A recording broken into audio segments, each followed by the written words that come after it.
اقرأ ورتل باقتدار آناء ليلك والنهار. ازرع بقلبك آية لتفوز في جني الثمار. طب حياتك إنها بالذكر زاهية المنى. قوم لسانك مبحرا معنا على تاج الوقار. اقرأ ورتل باقتدار آناء. بسم الله الرحمن الرحیم. الحمد لله و الصلاة و السلام علی رسول الله صلی الله علیه و سلم. دوستان عزیز، عزیزان، سروران من، شکر بکنیم به خالق متعال سبحانه و تعالی که بر ما فرصت داد که یک درس عقیده را گوش بگیریم، بشنویم. عزیزان، یک وقتی یک حدیث خواندم، بسیار ترسیدم. رسول الله صلی الله علیه و وقتی برای اصحاب خود گفتن که دوزخی معلوم است و جنتی معلوم است، پس الله سبحانه و تعالی عالم الغیب است، با اساس علم غیب خود جنتی و دوزخی را معلوم کرده. در لوح محفوظ جنتی ها معلوم هستند و دوزخی ها هم معلوم هستند. صحابه گفتن یا رسول الله صلی الله علیه و سلم، وقتی که جنتی و دوزخی معلوم هستند، ما چرا عمل بکنیم؟ عمل برای چی بکنیم؟ خب جنتی معلوم است، دوزخی معلوم هستند. در اینجا رسول اکرم صلی الله علیه و سلم یک درس بسیار جالبی برای ما میده که اما تشویش انسان مرفوع میشه.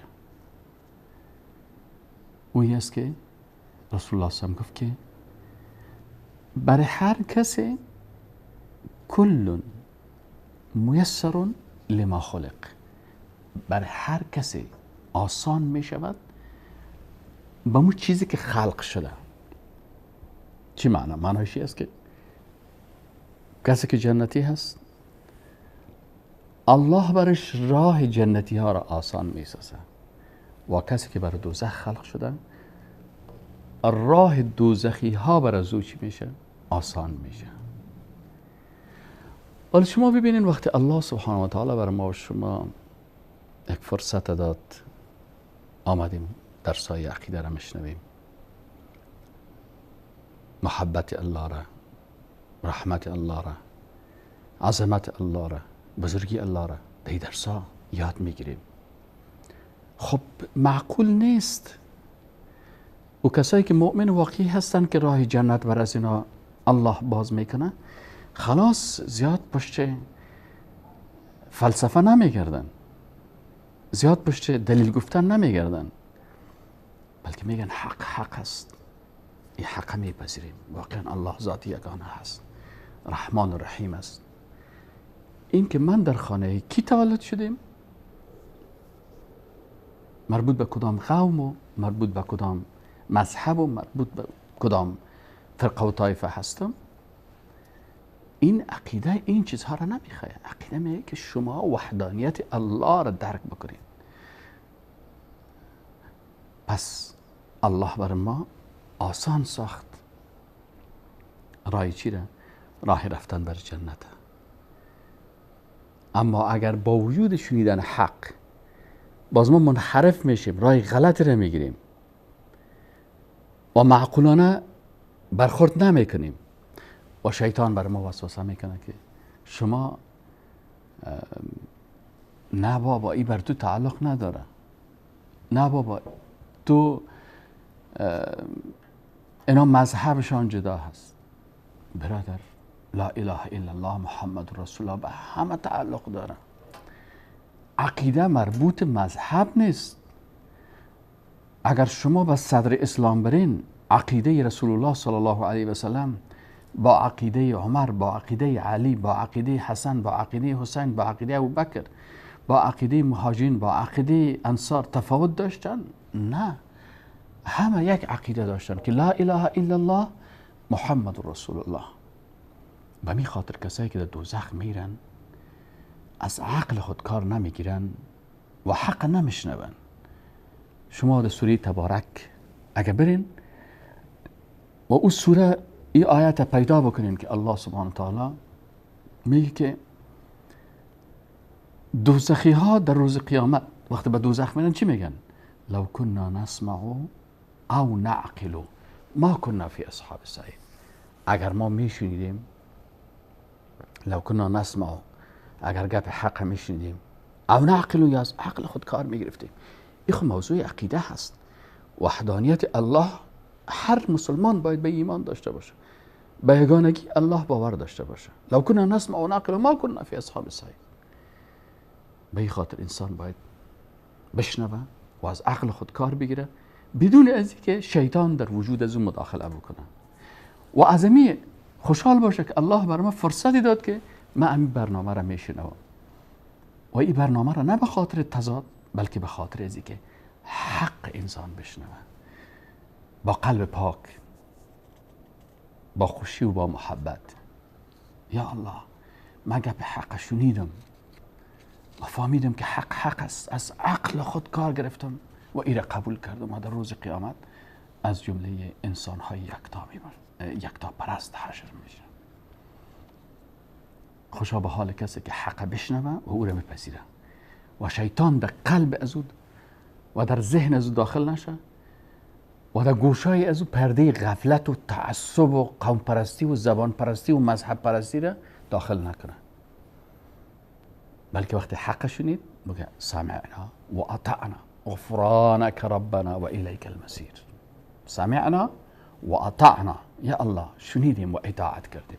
خب دوستان عزیز، موضوع برنامه امروز ما و شما تعهدات سیگانه هست که ما در کلمه لا اله الا الله محمد رسول الله 3 تعهد داریم. تعهد اول این است که یا الله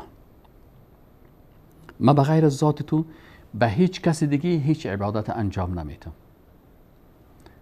تعهد دومی بود که یا الله بغیر از شریعت تو قانون هیچ کس دیگه را قبول نمیکنم. و تعهد سومی بود که یا الله عبادت ذات تو را و اطاعت از شریعت تو را به طریقه محمد رسول الله صلی الله علیه و سلم انجام میدم. این تعهدات سیگانه هست در کلمه طیبه لا اله الا الله محمد رسول الله. یک کافری که میگه پیش شما میگه من میخوایم مسلمان شم، برش میگن که بگوین لا اله الا الله محمد رسول الله. و کافر شاید پرسان کنه چرا لا اله الا الله محمد رسول الله بگویم؟ میگن برشان میگن که تا دیروز شما پیش مخلوق خود ذلیل میساختین، حال تعهد با الله میکنین بغیر از ذات الله و کسی دیگه عبادت نمیکنین. دومی است که تا دیروز شما قوانین غیر الله را متابعت میکردین، حال تعهد میکنین بغیر از شریعت الله، بغیر از احکام الله قانون کسی دیگه را بالاتان تطبیق نمیکنین. و سومی که شما در سابق گمراه بودین، طریقه های مختلف استفاده میکردین، حال شما تعهد کردین که عبادت الله را و اطاعت از شریعتش به طریقه محمد رسول الله صلی الله علیه و سلم میکنین، متابعت از رسول الله صلی الله علیه و سلم. این تعهد است در کلمه طیبه.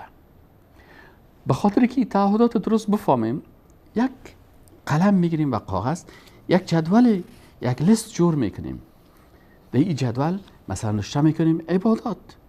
حالا وقتی عبادات نوشته کردیم در روی ورق، در دومش نوشته میکنیم قوانین، در ستون سومی نوشته میکنیم طرق یا راهها یا روشها.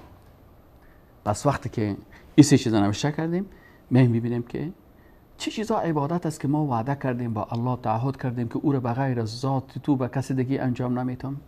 پیش خود فکر میکنیم عبادت ها چی هستن؟ آیا سجده عبادت است؟ بله. پس ما وقتی گفتم سجده عبادت است، تعهد کردیم که یا الله بغیر از ذات تو به کسی دیگه من سجده نمیکنم، نه پیش مخلوقی که انسان زنده است یا مرده است. این حال کسی که بغیر از الله به یک مخلوق سجده میکنه، این مخلوق زنده هست. شما بعضی اوقات بعضی مخلوقات میبینین که بعضی کسا هستن میبینین پیش یک مخلوق سر سجده را به زیر پاهای از او قرار میده. پس این تعهد خدا با الله شکستان.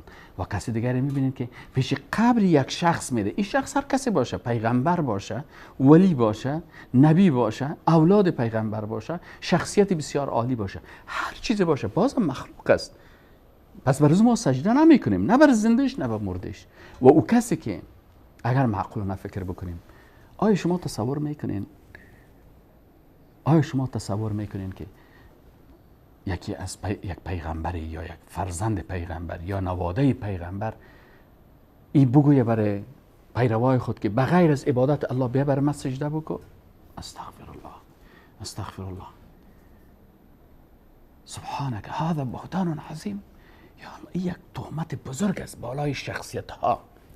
هیچ پیغمبر، نبیین، صدیقین، شهدا، صالحین، هیچ مؤمن واقعی، هیچ امام و هیچ رهبر اسلامی این جرأت نمیکنه در زندگی خود و نگفته است که بیاین بر من رکوع یا سجده بکنین.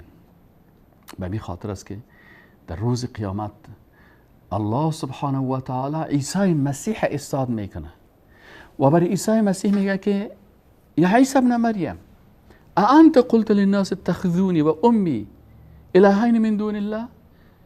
آیا شما گفتین که برای مردم؟ در حقیقت الله میدونه که عیسی مسیح نگفته است و عیسی مسیح هم ایگه نگفته است. ولی چرا؟ حکمت چی است که سوال میشه در روز آخرت؟ به خاطر که کسایی که نصرانی و کریستیان هستن اینا ادعا میکنن که عیسی مسیح ما را گفت بیا بر ما سجده کن. اینا ادعا میکنن که عیسی مسیح گفت بیاین به مادر ما سجده و رکوع بکنین، عبادت بکنین. پس الله از زبان خود عیسی مسیح اقرار میگیره و برش میگه که یا عیسی ابن مریم انت قلت للناس اتخذوني و امی الهین من دون الله؟ آیا تو گفتی؟ عیسی مسیح علیه السلام میگه یا الله من یه نگفتم. ان قلته فقط علمته، اگر گفته باشم خودت میدونی. تعلم ما فی نفسک، تعلم ما فی نفسی. یا الله تو میفهمی که من در قلبم چی داشتم. من یک انسان موحد یکتا پرست بودم، هیچ وقت امت خدا کسی نگفتیم که عبادت غیر الله را بکن. و آنچه که پروردگار را در نفس دوست من نمیدانم. پس این تمام پاپ جان پال و پاپ جان بندیکیت و پاپ ها و کشیش ها و فادر ها و مادرهایی که مردم به عبادت عیسی مسیح دعوت میکنه رویشان در روز قیامت سیاه میشه. چرا که خود عیسی مسیح علیه السلام از اینا اظهار براءت میکنه. و عین کار اگر ما مسلمان ها بخیزیم به یک پیغمبری یا اولاده پیغمبری یا کدام ولی یا کدام نبی سجده بکنیم و عبادت بکنیم، در روز قیامت الله سبحانه و تعالی از او پرسان میکنه که شما گفته بودین؟ او میگه مثلا نگفتیم، من خودم موحد بودم، یک تا پرست بودم، من خودم میگفتم لا اله الا الله، من خودم تعهد کرده بودم به الله که بغیر از ذات تو هیچ عبادت برای هیچ کسی نمیکنم. پس اینا که بعد از مرگ ما آمدن به قبر ما رکوع کردن، به قبر ما سجده کردن، ببینین سجده عبادت است، رکوع عبادت است. ورکعوا مع الراکعین. در مقابل قبر ما نظر آوردن، نظر عبادت است. در مقابل قبر ما دست دعا بلند کردن. دعا چی است؟ الدعاء هو العباده. رسول الله صلی الله علیه و آله دعا عبادت است. پس ما گفتیم که لا اله، نیست هیچ کس مستحق که بر از او چی شود؟ عبادت شود. یعنی مستحق نیست که سجده شود برش، مستحق نیست که رکوع شود برش، مستحق نیست که مثلا در مقابل از او حیوان ذبح شود، مستحق از این نیست که دست دعا به بارگاه از او بلند شود. پس رکوع عبادت شد، سجده عبادت شد، نظر عبادت شد، دست دعا بلند کردن عبادت شد، ذبح کردن حیوان. فصل لربک وانحر. الله میگه فصلی، پس خاص نماز بخوان، لربک به پروردگارت، وانحر ای انحر لربک خاصتا، ذبح حیوان بکن به پروردگارت خاصا. حالا ببینین وقتی ما در کلمه خود لا اله الا الله میگیم، یا الله بغیر از ذات تو و هیچ کس دیگه من عبادت نمیکنم، باز میره یک کسی به نام ای که فلانی مذهب هستم، ما فلانی فرقه هستم، ما فلانی گروه هستم، ما پیرو فلانی هستم. یا سبحان الله، عقلت و گوشت و ذهنت خودت تعهد کردی به الله که یا الله بغیر از ذات تو من به کس دیگه عبادت نمیکنم. پس چطور آماده میشی که بغیر الله سجده بکنی، بغیر از الله به مخلوق؟ ولو که مخلوق هر کسی باشه. چطور آماده میشی به یک پیغمبر و یا به قبر پیغمبر یا به یک ولی یا به یک قبر ولی یا به مجسمه ولی سجده بکنی و رکوع بکنی و عبادت بکنی و یا در مقابل از بری به نام از اون نظر بکنی؟ نظر عبادت است. گفتی که لا اله نیست هیچ کس مستحق عبادت، هیچ مخلوق نیست الا الله بغیر از الله. پس نظر به نام الله، به نام معبود است. ذبح حیوان، ما میریم در مقابل فلان شخص، در مقابل قبر فلان شخص، در مقابل مجسمه فلان شخص. شخص پرستی، انسان پرستی، انسان پرستی هست. چی به شکل مجسمه باشه پرستش شوه، چی به شکل این. اگر یک مخلوق، ببین یکی صنم است یکی وثن است.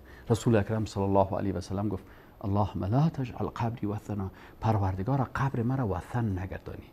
صنم و وثن چی است؟ اگر یک پیغمبر یا اولاد پیغمبر یا کدام ولی نبی نبیین صدیقین شهدا و صالحین، اگر کدام از اینا اگر بعد از مرگ ازی مجسمه ازی ساخته میشه، صنم ازی ساخته میشه.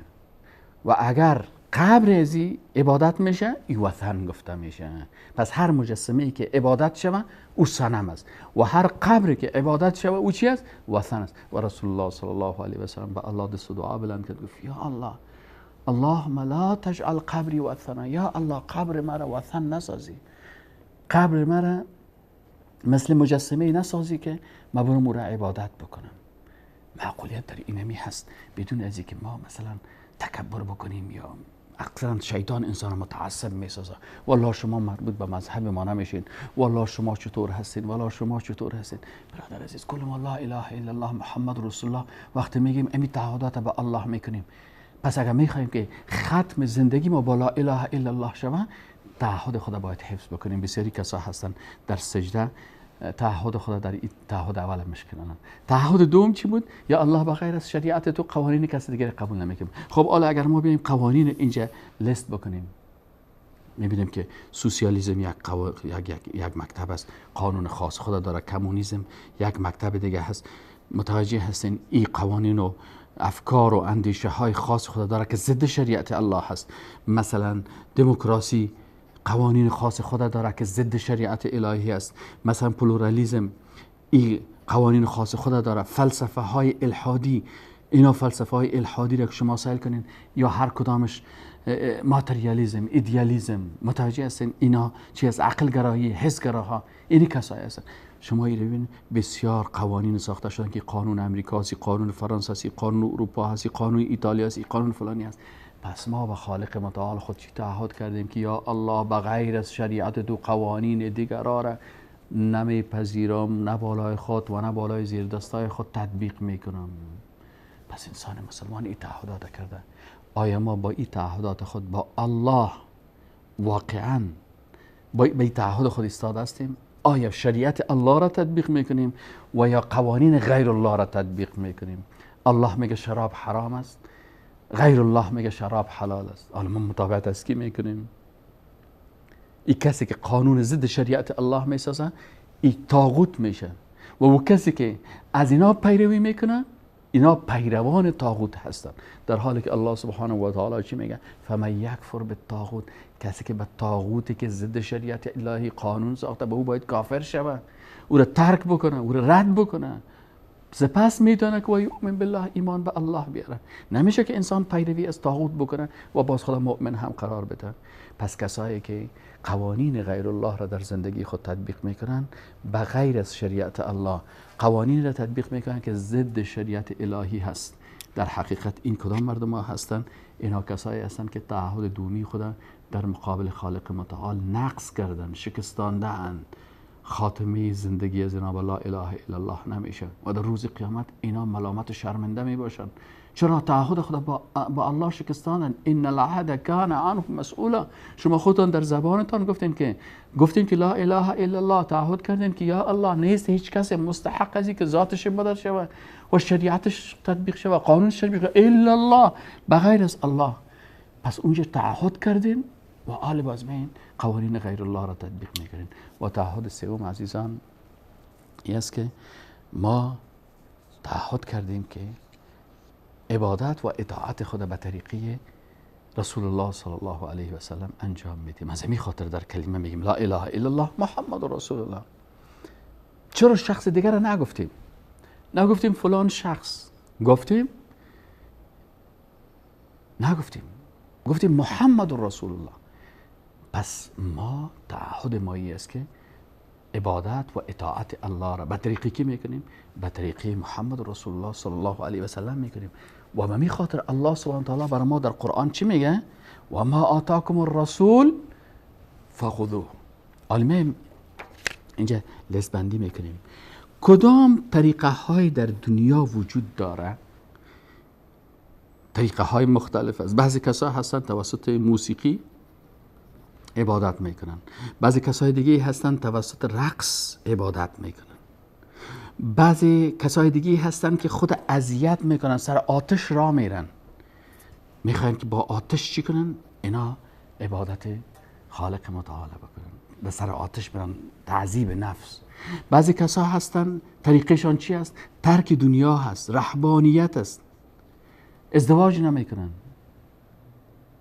بعضی کسا هستن برهنه میگردن، به طریق برهنگی. بعضی کسا غسل نمیکنن، گندیده بوی میدن و میخواین که عبادت بکنن. بنان طریقه های مختلف هستن، به طریق رقص، به طریق ساز، به طریق ترک دنیا، به طریق عدم ازدواج، رهبانیت و این کارا. اما ما عبادت خدا چی تعهد کردیم با الله که ما عبادت های خدا به طریق محمد رسول الله صلی الله علیه و سلم انجام میدیم. محمد رسول الله صلی الله علیه و سلم هیچ عبادتی را با موسیقی نکرده، پس ما با موسیقی عبادت نمی کنیم. هیچ وقت رسول الله صلی الله علیه و سلم عبادت را با رقص العیاذ بالله العیاذ بالله العیاذ بالله نکرده. این تهمت است بالای پیغمبر و اصحاب رسول الله صلی الله علیه و سلم که اینا العیاذ بالله این کارا را کردن. اگر یک کسی میگه بله در اسلام رقص است و موسیقی هست و باید با موسیقی و با رقص ما عبادت بکنیم، در حقیقت اینا تهمت میکنن بالای پیغمبر و آل بیت پیغمبر و با صحابه پیغمبر صلی الله علیه و سلم. پس با این طریقه ها رسول الله صلی الله علیه و سلم نکرده و پیغمبر صلی الله علیه و سلم ازدواج کرده و گفته ان نکاح من سنتی، با رهبانیت و ترک دنیا این کار نکرده. و پیغمبر صلی الله علیه و سلم برهنه نگشته، بلکه لباس پوشیده‌اند، ستر عورت فرض گفته‌اند. و به این شکل پیغمبر صلی الله علیه و سلم با نظافت و پاکی، قسم نیست که یک کسی خدا گنده نگاه میکنه و ما ملنگ هست و ما ملنگیزم میاره. در اسلام ملنگ و ملنگری نیست. در اسلام پاکی هست، نظافت هست، نماز خواندن است. بعضی طریقه هایی است که عبادت ترک میکنن، بعضیا بسیار غلو و افراط میکنن، چیزایی را در اسلام سختی ها را سر خود میارن، زیاد سختی که این عبادت است. این هم بعضی کسای دیگه است که عبادت به نام از اینکه من رسیدم بالای من عبادت نیست. این هم طریق رسول الله صلی الله علیه و سلم نیست. رسول الله صلی الله علیه و سلم از پیغمبر که رتبه هیچ کسی بلند نیست، ولی پیغمبر صلی نگفت که من رسیدم بالای من نماز نیست، روزه نیست، حج نیست، این نیست. تا زمانی که رسول الله صلی الله علیه و سلم حتی بعضی از صحابه زیر شانه رسول الله صلی الله علیه و سلم میرفتن، رسول الله صلی نماز خود ترک نکرده، حتی تا روزی که وفات میکرد ترک خود نکردن، بلکه حتی نماز جماعت ترک نکردن و در زیر یک شانه یک صحابی، زیر شانه دیگه صحابی است و میرفتن، حتی نماز جماعت ترک نکردن. پس وقتی که پیغمبر صلی الله علیه و سلم این قسم ای نبوده که فلان نفر از جماعت نره و مثلا نماز نخوانه و روزه نگیره، چرا میگه فلان نفر حفظ شده و رسیده هست و خلاص است. این گپا کلش گپای چی هست؟ گپای شیطانی هست. پس ما عبادت خدا به طریقه رسول الله صلی الله علیه و سلم میکنیم. این حال کسانی که به طریقه رقص و به طریقه با ساز و با رهبانیت و با ترک دنیا و با عدم ازدواج و با این که مثلا یا رسیدن و گپا که بعضی نمازها و عبادت‌ها را ترک میکنن، اگر به این طریقه ها اینا عبادت الله را میکنن، در حقیقت مشکل از اینایی است که تعهد سیوم خدا با خالق متعال شکستانده هست. دوستان عزیز، خلاصه ای که ما باید سر از فکر بکنیم که آیا ما با تعهدات خود با الله سبحانه و تعالی استوار هستیم؟ اگر کدام اشتباهی شده فرصت هست، الحمدلله این فرصت بسیار خوبی است که شما این برنامه را دیدین. فرصت بسیار خوبی است، الله شما را دوست داشته که درس‌های عقیده را گوش بگیرین. پس الله براتون راه نیکی را باز نموده است، از این راه نیکی استفاده بکنین و عقیده توحید و یکتاپرستی را با تعهدات سیگانه حفظ بکنین. ان شاء الله تعالی همه ما و شما را آخرین کلمه ما را در وقت جان کردن کلمه لا اله الا الله محمد رسول الله صلی الله علیه و سلم بگردانند و الله ما و شما را توفیق نصیب بکنه که به تعهدات خود استوار باشیم تا آخری کلمه که از زبان ما خارج میشه کلمه لا اله الا الله و محمد رسول الله صلی الله علیه و سلم باشه. و السلام علیکم و رحمت الله و برکاته. اقرأ ورتل باقتدار آناء ليلك والنهار ازرع بقلبك آية لتفوز في جني الثمار. طب حياتك إنها بالذكر زاهية المنى. قوم لسانك مبحرا معنا على تاج الوقار.